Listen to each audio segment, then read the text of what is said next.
ó fẹ́ kọ́mọ ní bó ṣe máa há Quran lórí ó wá ń gba 2 million naira ní táàmù kan 2 million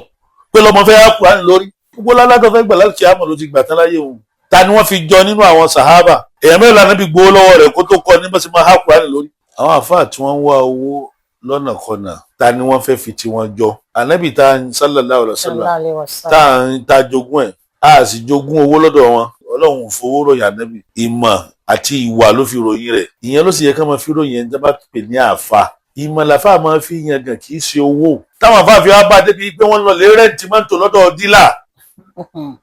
wọ́n ní àwọn pákéjì torí òde tá ń lọ yìí báwọn bá múra gidi débẹ̀ àwọn onímọ̀ ìpínlẹ̀ èèyàn làwọn wọ́n wá ń lo fake life àfáà tí wọ́n bá débi pé ogun tọ́lọ̀ lóhùn ò fẹ́ pátá ni wọ́n ń ṣe àfáà náà ti dúndà fún àyàwó àfáà ti lọ lè bá wọn jọyìn oríṣiríṣi nǹkan nítorí pé ní ó ṣàfẹ́ arrive kò sí wọn mẹ́ẹ̀ká fà lówó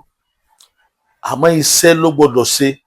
kì í ṣe kéwú ní sọ pé lóun ké káfà dóde kó máa ná dọ́là àfáà tó yẹ ká gbọ́ ọ̀rọ̀ Ọlọ́run lẹ́nu rẹ̀ ká gbọ́ ìdánilẹ́kọ̀ọ́ lẹ́nu rẹ̀ dọ́là ní fi wọ́n ṣe cover up fún ara rẹ̀ káàsìrì rẹ̀ mọ́ bá tú àmọ́ lẹ́ni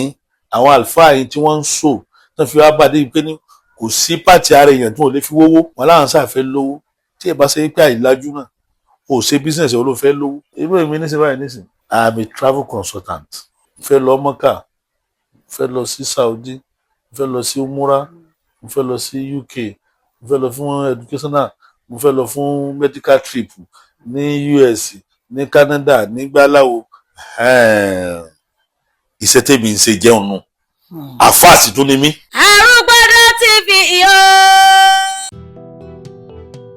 ẹ jọ̀wọ́ ẹ dákun ẹ bá wa subscribe sórí Arúgbódó TV lórí YouTube ẹ follow Arúgbódó TV lórí Instagram Facebook àti TikTok ọwọ́ tẹ fi ń tẹ subscribe ọwọ́ tẹ fi ń follow wa